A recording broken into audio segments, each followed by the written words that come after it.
The On the Waterfront with Coach podcast team would like to express our deepest condolences to the family and friends of our union brother, Mark Salgado. All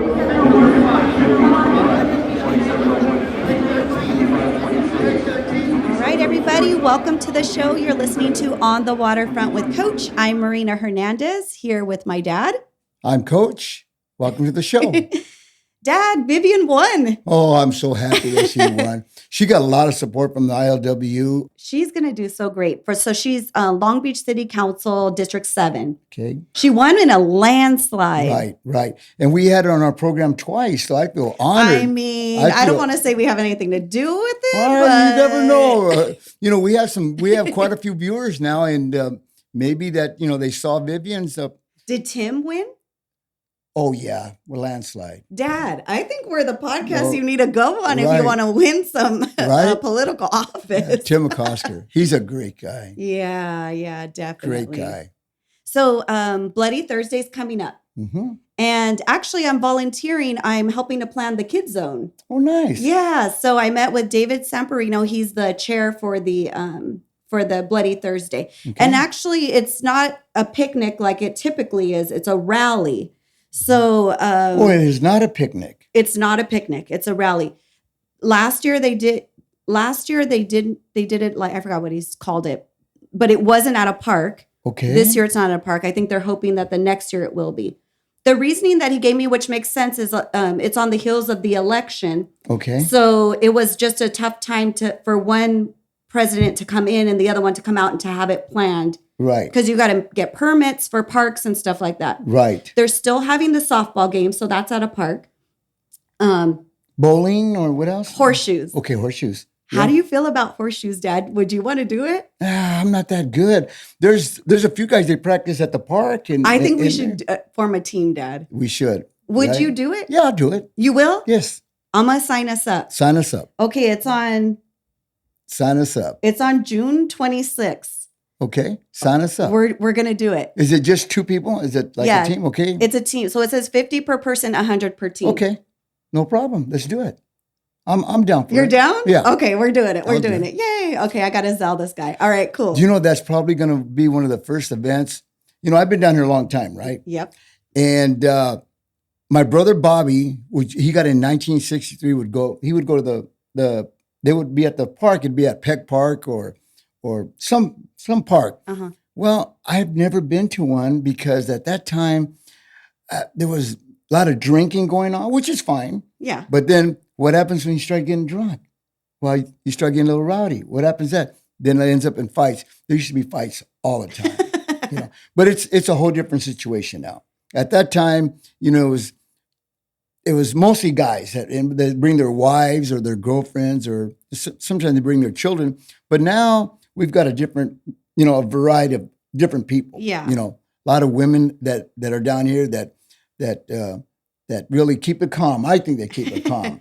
Yeah, it sounded like in talking to David that things were have been very positive. Like you're saying, a change. There are still some people that get a little rowdy here and there, but yeah, it doesn't sound like it's. No, it's not. It's completely different now. It's completely different. Now, you have an article that you were going to talk about. I'm just saying, so this year it says ILW 16th annual blood run. So they're going to have some low riders that are going to be at a park, Roosevelt Cemetery in Gardena. That's where the guys that got killed are buried. Oh, okay. So there was two guys in 1934 from Wilmington that got killed down here. That I do know. Yeah. So it says in 1934, as part of the 1934 strike, Dickie Parker and John Knudsen were two that were killed. Yes.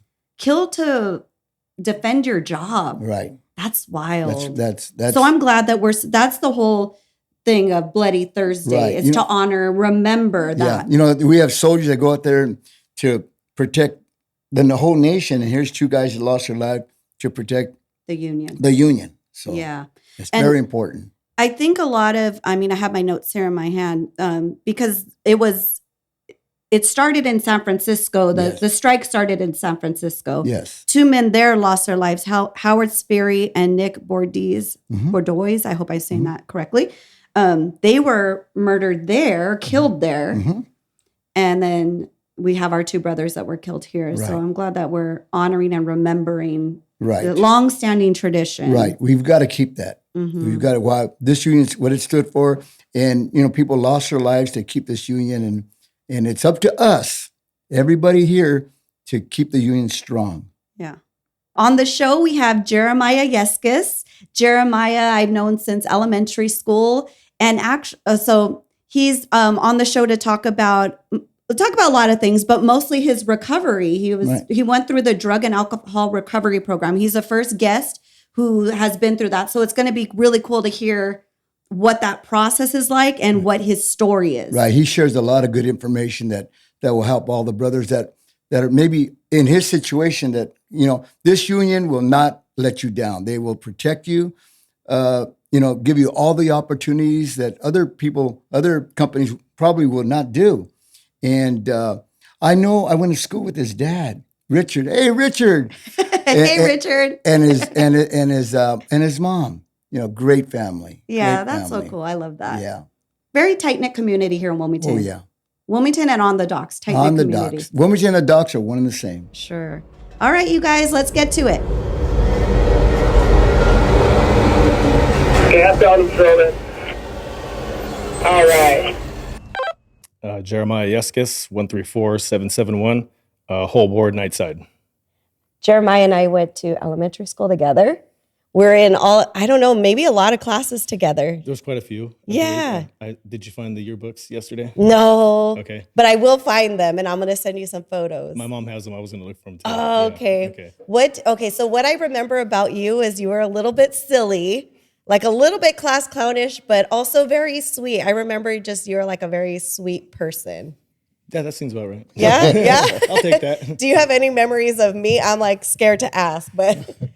I mean, that my childhood is kind of like a blur, but I remember you specifically, like just as a person, you look exactly the same, which is a trip. Like I'm like, when I see you now, I'm like, it's Marina just grown up, right? So, Yeah. But yeah, you're always sweet and very, very kind to me.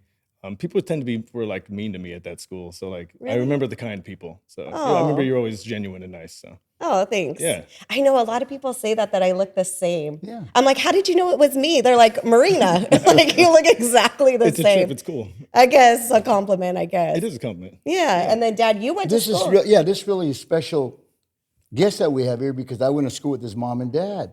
Yeah, we graduated from Banning High School, 1970s, and they were high school sweethearts then, and Rich and I were really close together. They were really good friends. When did you get in longshoring? Before you became a casual, what did you do? Well, I did a little bit of everything. I was, let me see. I was mostly a waiter and a bartender for a long time. Okay. After high school, I had joined the military, but I got thrown out for I got discharged for some false information. And then when I was going to go back, 9/11 broke out. So, and I knew I was going to get longshoring. My family was already down there. So I just waited it out. Did, plumbing here and there jobs just to keep busy, learn some jacks of trades and stuff like that. And then when I got in, it was 2004. And I did the hiring process. I put in my postcard from Tom Garcia. Okay. He gave me his card. I remember he drove to his house and he gave it to me. I remember it like Great yesterday. guy. Tommy's a great guy. Yeah, he just man. retired. Awesome. And he told me, here, take this. He's like, you're the last one in the family that I have to take care because he got my brother in. And then he got my dad his card back. Mm-hmm. So he helped us out. And I turned it in. I was draw number 4110 on the three. They did 3,000 first. Remember in 2004 they did, or 2003 or 4. Yeah, they did 3,000 first, and then after that, whoever couldn't make it, they just went down the line. And I was 4110. So in 2004, like in November, it was my first time I started. Nice. I remember it was a swing job at Maersk was my first job. No, a signal at Maersk. I remember. Yeah, on the ship. Oh, So you weren't a casual for a long time? Oh, I was casual for 11 years. 11 years, 11 okay. years. Yeah, it was a long Okay. time from 2004 till 2015. Okay. Yeah, I put in about 7,000 hours or so. I'm sure you put in your hours too. We all put in our hours. At the time, before I got elevated, I honestly was gonna think about doing something else because so much time had gone by, and I was married and kids, and I was just like, you know what? Like, I either gotta poo or get off the pot. This is taking too long. I kind of have things like I gotta get rolling, Yeah. I was thinking the truck driving just because I knew the ports, I knew how to park. something that was relative to the job. I was like, that's, I could train for it. I could do that. But then, hey, by the grace of God, I got the letter, and here we are. So I think that's such a typical story for people that got in when we did, because I was T4638. What was your?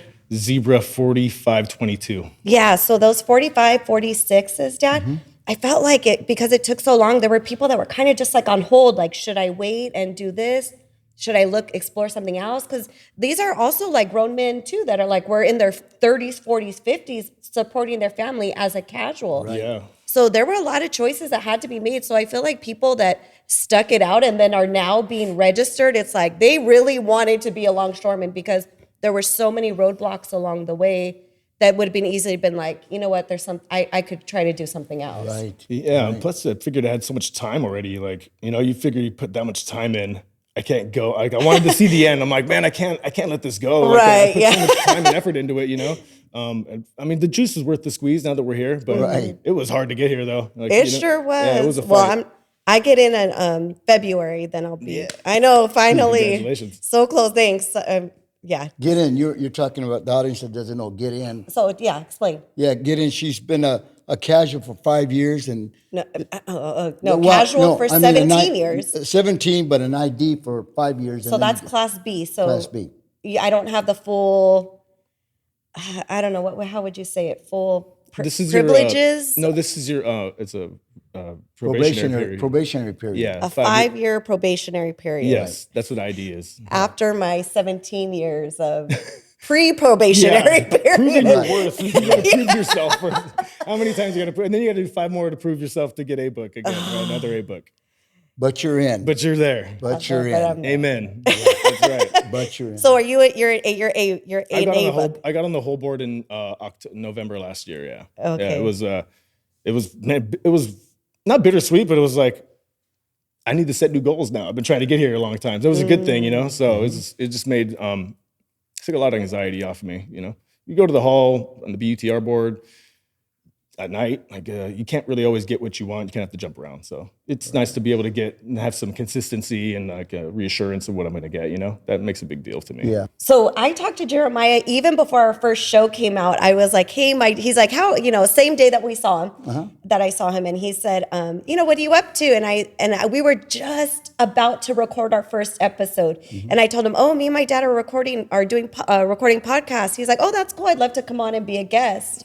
And I was like, okay, cool. And at that time, we still hadn't really recorded one. So now here we are. I think we're like maybe 20 episodes in. Right. So I'm glad that we made it happen. Thank you for the opportunity.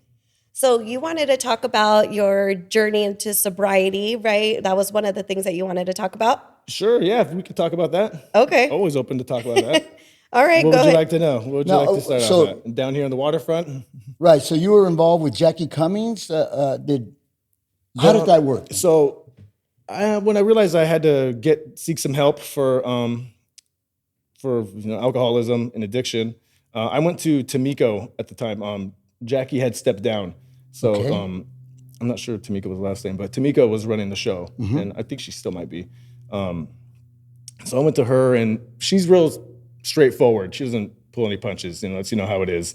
So I set up to go, and I'll be honest, it took a lot of humility to go there. The phone's real heavy. It's hard to ask anyone for help and to admit you have a problem, especially all these people that you work around, that you see every day, to tell them I've been using while working or on the job with you. So it takes for me, it took a lot of a vulnerability. And so, I went to Tamiko, and she addressed the problem. We figured out a date when I was going to leave. And this was in 2019. I went 2 times to Betty Ford. 2019, I had went, and I was going through my first divorce. And rather than, they're kind of related, the first and second divorce, because rather than work on myself after the divorce, I just was like, well, no one's here, no more wife, no more kids, I'm out. I just went running. I worked nights and just did everything, No one to tell me no. Caught up with me, lost everything, house or places, car, everything's gone. So friends, so I ended up having to go away. And when I went away, I figured, you get this theory of rehab, like, oh, I'm gonna go just take a break and learn how to just drink like a gentleman and get these people off my back. And when I come back, I'll be fine. Yeah, you can go there and do that, but when you come out, life's still here. So if you don't do any work in there, it's going to reflect when you come out, you know? So I did some work, and I did feel like it was my first time. I didn't really know what to expect. It's kind of weird. It's like being in a new world, and it could be overwhelming, but you kind of make friends, you do, you know? And in the system there, it's very professional. It's not like you're just sitting around all day. You're up at 6 a.m. and you're basically in school. They put you in different courses to learn about addiction and alcoholism through the day. Take a break, go to lunch, take a break, get some food, go to dinner, see a theory or a thesis, and they give you like a presentation. Honestly, it's top notch. What you take in is what you're going to take out of it. So I was semi-serious when I came out the first time. I stayed there for 3 months, and I came out, and I kind of just went back to life. Like, I mean, I didn't drink and party no more, but I kind of just figured I'm good. I got this. But it caught up with me eventually after about 10 months. I was sober, but then just something happened. So I ended up relapsing. And they tell you, now everything they told me in rehab, the first time I went, I was like, they don't know what they're talking about. All of it came, they were so right. And being an addict, alcoholic, I'm a rebel, I wanted to try it out for myself. They don't know what to talk about. I'm different, I could do this. That was those people, not me. Because addicts and alcoholics, we think we're all different, right? We think we're above everybody, no. So I tried to get back out there and drink and party. And they said, when you go back out after relapse, it comes back harder. You're gonna go even harder because your tolerance is built up. You're gonna continue where you left off. You don't start off with low tolerance again, you get right back up to where you were. And that's absolutely true. My tolerance skyrocketed. I was doing a lot of drugs and drinking a lot heavily on the job, doing things I shouldn't be doing. So I was already with my soon-to-be second wife at this time.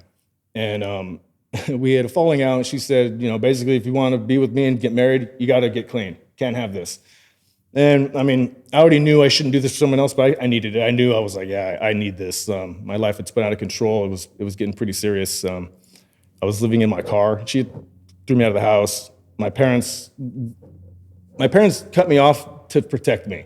So I was like, I need to come stay with you. They're like, can't come stay here. I was like, I need money. Can't give you any money. Sister told me the same thing. My sister has 7 years clean, by the way. Everybody cut me off.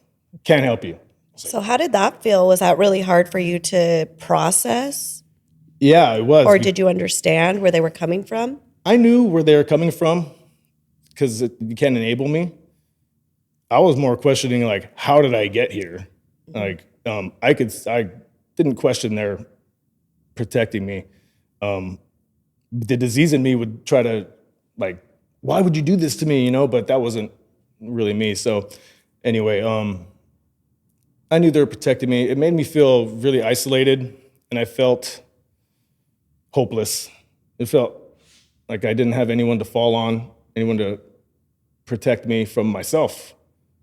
So I just lived in hotels, and I lived out of my car, and it was about 2-3 weeks, and I kind of ran out of money because I'm living in hotels every night. It's like $200 a pop, living in my car, eating. But you were still working. I was still working. Yeah. Yeah. So I was still working full time. Do whatever I can to stay afloat. No one knew. No, I didn't tell anybody this at work. They just see me come to work. At the time, I kind of used work as like my family. I didn't really have anybody.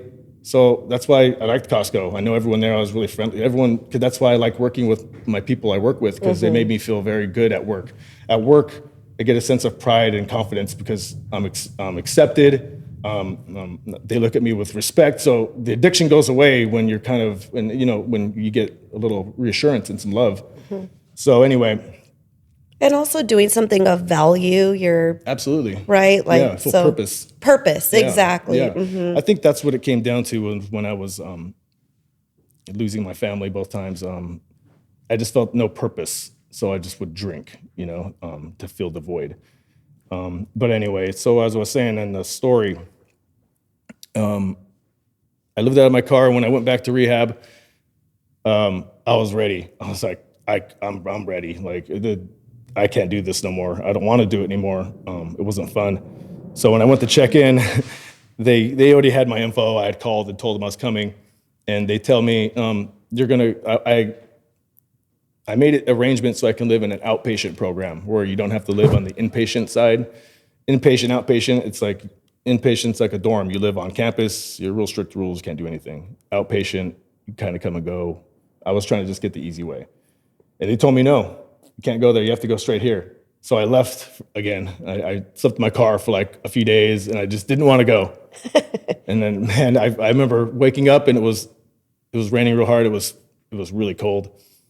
And then I was like, I just got to go. So I went back, tucked my tail. And when I went back, man, I think I changed more people's lives than I changed my own, because a lot of people in a rehab like that, it's not so many, it's people from a higher status, because it costs money or you have to have good insurance. Mm-hmm. So most people in there don't even know what the hell longshoreman is. They're like, what is that? Because they're either own businesses or they're white collar. They're not very many blue collar people in there. So it's a little harder for them to be humble and to accept that they're an alcoholic. And they're like, how are you able to accept this? I'm like, because I know who I am, and I'd been through it before. So it kind of gave me a little bit of purpose that I was able to kind of like show these guys who hadn't been there that I had already been there. And I absorbed all that. Like I was able to lead them and show them. And I was able to like take it all in at the lectures and the essays. And I really dove into it because I wanted it. So I stayed there the full time again, the 3 months. And I got out on my birthday in 2021. And I've been clean ever since. Wonderful. Yeah. It has its moments for sure where it's, it gets lonely and everything, but my best day sober is like far better than my best day not. And that's the truth, I don't have any regrets. Okay. How does a program work? I sort of have an idea the way it works. The first time you go, it's free, and you can go to Betty Ford and everything. Yes, okay. Sir. If you have a relapse, do they charge you there, or obviously you're not going to go 3 or 4 more times? But I know guys have gone 3 or 4 more times, and they start. You got to start paying the money. Yeah, is that the way it works? It is. The second time you pay 10%. So you got to pay 10%. Yeah, maybe 20. It's 10 or 20%, and then every time you go after that, it jumps a big. I think you could only go 4 or 5 times now. They might have capped it. Right. But I know people that have went a lot too. Right. But you always have to pay a percentage now.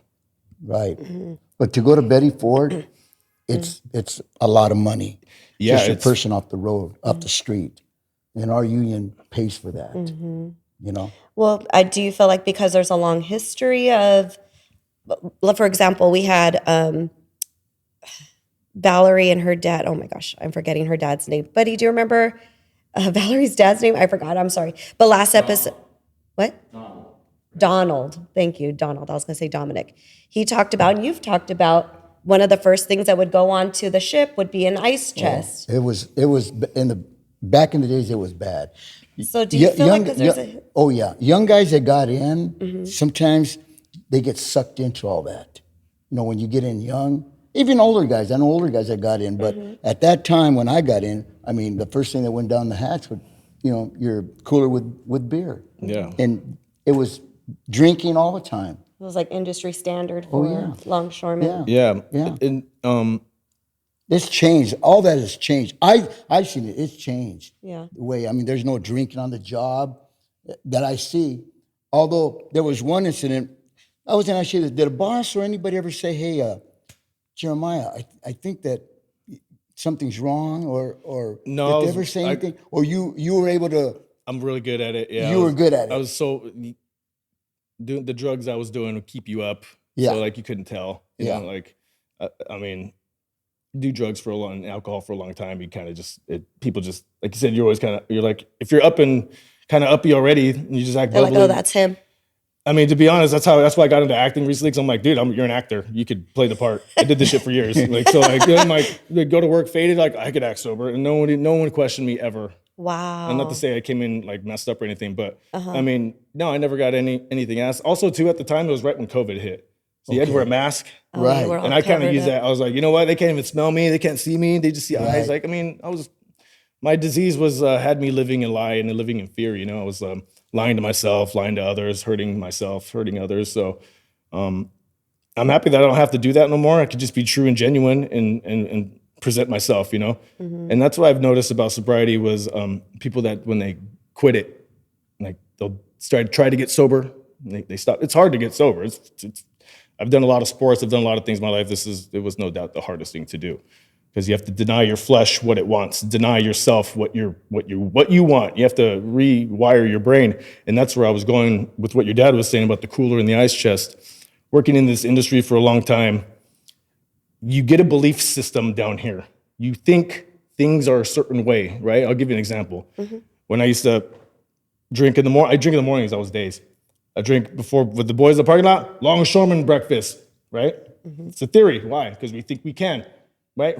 Like, so it's a belief system. I grew up in this industry. You think you can drink before work. You think you can do this. Dude, who in the right mind drinks before work? Who drinks in the parking lot on their job? Who drinks on the ship or what, you know what I mean? Like, these are things we do that we see acceptable because we've seen it just done for so long down here. So that's a belief system. So I had to shatter that. I had to look at myself in the mirror and be like, no, that is not the way. You're not supposed to do that. That's wrong. And not to say I don't know right and wrong, but when you live somewhere like that for so long, you think it's right. Does that make sense? That makes sense. Yeah. So I had to shatter all that. It's Yeah, that theory's gone now. I mean, I don't see anybody. Once in a while, you see somebody come thing, and then I had to confront one guy. He came in, I can smell it, right? Yeah. And I said, hey, listen, I'm not going to take your ticket. You're going to have to call a REAP. Oh, man, I go, no, I'm not going to take your ticket. So just call yourself a REAP. Don't turn to and everything's going to be fine. But you got to seek help. I told him, you do have a problem right now. yeah. And he came back a few days later and said, thanks, coach. What you said. That's great. Have you had to have encounters like that a lot in the past, but before it changed, or was it just here and few between? Just a few in between now. Okay. Yeah. Not when I got in, it was bad. Yes. Yeah. Yes. I mean, this was Well, explain how was it? before. Yes. Drink in the morning, drink at lunch, all the time. Everything was drinking. Yeah. That's how it was. That's Just how that it was was. the culture down That there. was the culture down there. Drinking. Go down there, you have fun, you drink with your friends and everything. But Was it also hard drugs that were some too? guys are taking hard drugs. Some. Yeah. There was a few heroin addicts down there. There was quite a few of them. And but alcohol was the one that was everybody was doing at that time. You go down with a fifth, you drink. Yeah. That's the belief system. See, you just believe everyone does it. So it's Yeah, like, everybody it's- does it. it's But fine. you don't think of the mean- consequence that Right. you can be hurting somebody. Did you ever go to a job where you thought, man, I shouldn't have been there because I wasn't like driving a trans or doing something like that, or a UTR, you're drunk or you fall asleep, or did you ever think of that? No, I didn't really operate machinery. I drove UTR here and there when I was an ID or Right. when. If anything, I'd put myself more in danger, I thought, but I did endanger others. I was intoxicated on the job. Right. No, I can't say. I mean, I don't think I've come close to hurting anybody or no, but I did. But when I did get clean, the whole terminal when I left, I apologized to everybody on the job. Like all the swing guys, and I was like, hey man, I want to let you guys know, like I apologize for putting you guys at risk. I did do that though, and they're all like, oh man, it's cool, like don't worry about it. All right, no big deal. But it felt like I had to do that to get to tell them like my rep. Right. What's the word? Like my amends. Right. Is that one of the stages or phases? Step 9. You make amends with those you've hurt or caused harm to. If you can't make amends verbally, then you do it some way, like you pay homage to them, or like a donation, or like if they have a business, you donate something that it's positive to them without causing bodily harm or emotional distress. Yeah, that must be because like you said, tail between your legs. You got to be humbled, and that must be a really hard step to look someone and apologize to them. Yeah, it's pretty difficult. It's pretty freeing too, though, because an apology works both ways. You're asking someone to forgive you, but you're also forgiving yourself and letting it go. So it's like whether the person accepts it or not, that's on them, right? But your end is done. You've spoken on it and you've cleared it. So, I mean, it kind of clears the books, Yeah. That's great. Do you counsel some guys, or are you? Because right now, the way you're talking to me and Marina and the audience, you're on the right path. You're never going to go back. I know that. You're never going to go back. I never want to, yeah. No, you're never going to go back. Never. But I think you should counsel some of these young kids down here that are getting in, or even the older guys, and they should come to you and you can tell them this is the way it used to be, this is the way it can be. Yeah, absolutely. I've had some guys reach out to me before, and I'm willing to help them, but if they're not willing to help themselves first, so like a couple of them have come forward, and after a few weeks or something, I have to tell them, if you're not ready, like come back when you're ready, just because they, and that's okay. I get it. Right. And I'd love to help anyone that needs help or just wants to step in the right direction, even if I'm not to help anybody, but I can at least show them what works for me, and maybe that might help them, and they could just go with it from there. Right. Anybody listening out there, you can reach out to Jeremiah. Yeah, absolutely. Feel free. I'm on Instagram at Yes and Jeremiah Yescas on Facebook too. That's it. Yeah. Perfect. So when you made that first call, you took initiative to make that call.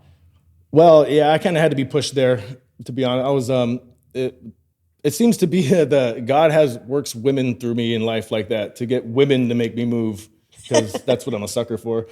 So it seems like the woman I was dating at the time was like, you need help, like you need to go, because I was just out of control. And it's just someone I would listen to at the time, that's all. It's just because I wasn't listening to anybody else, but I would listen to her, So Jesus uses a donkey to talk to people if he has to, so he just used that person. So, yeah, it was kind of humiliating. She had told me what I had done the night before, and I was like, oh man, like, no way. Yeah, but I'm like, we're drinking. What do you want to do? So she not make me make the call. I'll give you the honesty. At the time, I didn't think I needed help because my brother had passed away a few years before that. I'd gone through a divorce, but I was using those as a crutch, as an excuse. But I really was going through that stuff, so I was kind of all over the place. But I wouldn't get any help like therapy, or I wouldn't slow down the drinking. So I was kind of using that as a crutch, like, oh no, I've got problems, but I wouldn't fix them. So she was just honest with me, like, you're a good dude and I like you, but like you have a lot going on, and I can't be with a guy like that. And if you want to be with me, you got to get clean. And I was like, so in my head, I was thinking, I'm gonna get clean and be with this girl. And the first time I went, I kind of like, that's my mistake though, because like you're not supposed to go to do it for anyone else. You do it for you. So, I mean, I did it for me, but I was with the undertone of my subconscious was thinking, I'm gonna be with this girl.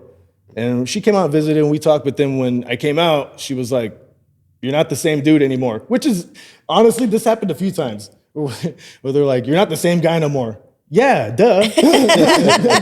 I'm not that guy no more. Like, that's what happened. Yeah, that's the point. So it saved me a headache later now that I think about it. It's cool, but it's funny how that works. Thinking about that with friends too. I just saw someone speaking on this yesterday. The guy, he said what I say all the time. He goes, you want to see who your real friends are? Get sober. I was like, absolutely. Because either you wear out your welcome with all your friends, or just the ones who genuinely want your company as a person. Because there's nothing to hide no more, it's kind of like, I'm a geek, I'm a nerd. That's just who I am. I used to use alcohol and drugs to look cool, but I'm just this guy, So like, if you can't take me without that stuff, then you can't take me at all, So it's just got to be comfortable in your own skin. Yeah. Yeah. I have seen it. I've seen men down here struggle in it lately. Since I've got clean, it seems like I kind of like, they have a term called "you spot it, you got it" in the program, meaning like I could tell another addict or an alcoholic when I meet them right away. Like I can be like, oh, this guy's an addict. Like you don't have to tell me. Just like the tendencies, the emotions, the way you act most of the time. But when I do interact with men down here that are going through something and they like will tell you like, oh, I got this, my wife or my kids, and you're drinking. I'm like, it seems as if they're more worried about what everyone else is gonna think, and that's the sad part. Like they're worried about how they're gonna be looked at, just because the industry has painted this picture that if you drink, you're weak, right? Like it's in this industry, that's what it seems like. Like I don't know, that's just my opinion on it, but. Oh, really? If you drink, then if you don't drink, you're weak. Oh, if you don't drink. Me, yes. Okay, yeah. If you don't drink, you're weak in here. Yeah, it's like the man, like, yes. This is what we do down here. We're longshoremen. Yeah, like it puts a stamp on your man card, right? Like right. That's what it seems like. So like it seems like if you don't, they're like, this guy's a loser. He don't fucking drink, right? So maybe that whole thing has changed because I have a lot of friends now, like as an adult, they're sober. A lot of my friends are sober. So when we hang out, like we just went on a boat cruise, on a Duffy boat cruise for Sarah's birthday. Not a lick of alcohol on that Duffy boat cruise. And I'm like, this is so different than when I was growing up. We would have bought ice chest, we'd had shots. We like, this is so different, but it was still very nice. But I don't know. I feel like it's maybe like the vibe now. I don't know. Back in the day, I remember going in the locker room and I was talking to this one guy, right? And he goes, hey, Eddie, you want a drink? So I looked at him. He opens up his locker and he's mixing up his drink, right? And then I say, what do you have? And he looked at me and he slammed his locker. He goes, if you have to ask me what I have, you don't want to drink. In other words, it doesn't matter. It doesn't matter. Yeah, it doesn't matter. You should drink whatever I have. Exactly. So, but that's gone. Well, Dad, how did you stay sober and on the straight and narrow? Sports. Yeah.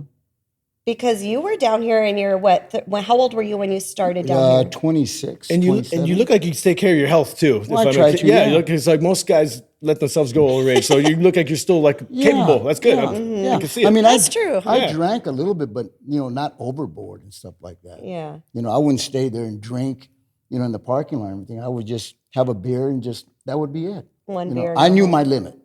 There's nothing wrong with that either. There's nothing wrong with that. Yeah. Just to have a limit and that's it. But I've seen a lot of guys, succumb to that kind of stuff. Mm-hmm. Yeah. We worked bananas, and at lunchtime, the parking lot full of cans of beer, everything. Yeah. It was just normal, huh? Yeah, it was normal. It was normal. Yeah. But now you don't see that. At least I don't see in the parking lot. I mean, is it there? Not as much. Certain places, it just certain depends. places, right? Certain workers. Let's put it that way. Yeah.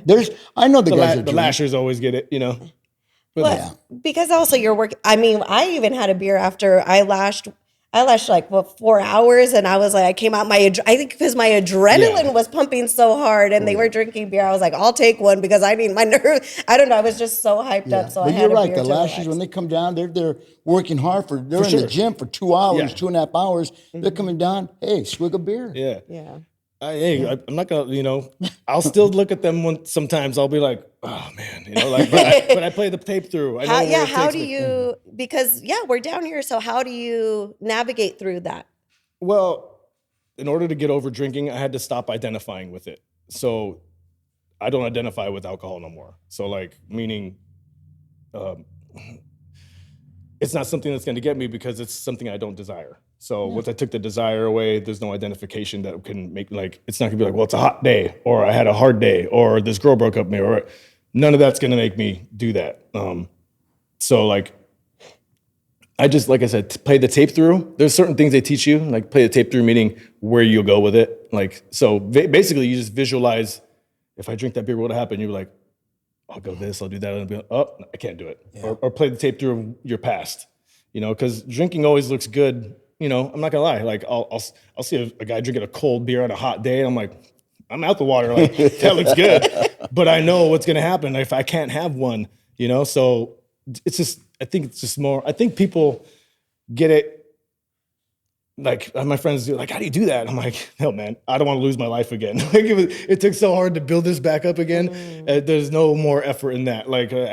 I'm done. So I think the fun just ran out. Yeah, just knowing. Now that I know what I know, and I take extremely good care of my body, I work out a lot and try to mind, body, soul thing. Now, if I could drink, I wouldn't even want to, because I put so much effort in. Right. It's I'm good. Right. Well, thank God for the union, allowing, to pay for these guys and girls, to Amen. To, kick the habits. I guess there's other industries. I guess there's other industries that, hey, if they get you one time, you're gone from this. This industry will tolerate you up to a certain point. Yeah. 2 or 3 times, and you're gonna have to pay for it yourself. But they're showing care for their. They care for the guys. They care. I want you to get help. I want you at your best. Yes. Yeah. Yeah. I feel since going through the program twice and losing my wives and whatever, and now that I'm here as a single man in this industry, I have a tremendous amount of love for the people and our brothers and sisters now. because I don't have kids to go home to or a wife to go home to. Like, my family is at work. Like, when I go to work, I actually have joy. I get to see people I genuinely want to see and talk to. Most of the time, there's some people you don't like, but like, so like now I used to be like, man, this union's just a job. When I first got in, I was ID. Now I'm like, this is my family, dude. Cause they got me through some hard times when I was holding in so much no one knew about, and they just accept me. So like, it's a beautiful thing to come down here and just like be refreshed by all these people, And accept you either way, they accept, they maybe tolerated you or accepted you then, but that now the way that you are too, it's like, yeah, absolutely. They're cool with you. They took me at my worst so they could have me at my best. This is a unique industry to do that. For sure. Right? For sure. I mean, what other industries would do that? None. yeah. I'm proud of you. Oh, thanks. Really, I'm proud of you. I'm sure your mom and dad are proud of you. They get to sleep at night. Oh, yeah. Yeah, I wanted to do that I did it for my mom, for myself, but I was like, you know what? I don't want my mom to bury another son. Right. Because my brother overdosed and died. That's what opened my eyes. Yeah. I didn't know I had a problem until he passed. Right. I was like, just thought this is how guys live. Like, that we just party and we just do this and that. And I'm like, no, he had a problem? Like, I mean, I have a problem? Like, because, I guess I do, so.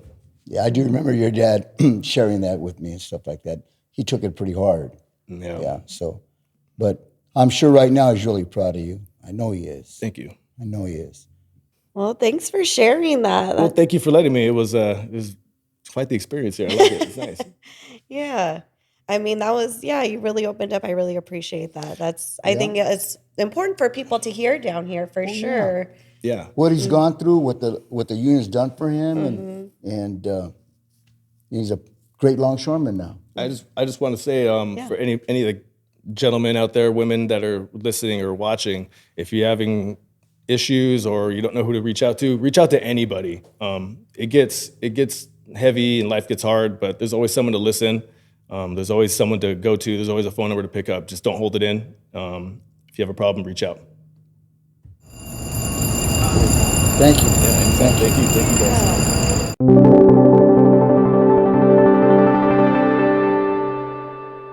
Thanks again for listening. This has been On the Waterfront with Coach, hosted by Edward Barreras and Marina Barreras Hernandez. Production and engineering by me, Buddy Barreras, and recorded in collaboration with the Avalon Arts and Cultural Alliance. Proudly made in the heart of the harbor, Wilmington, California.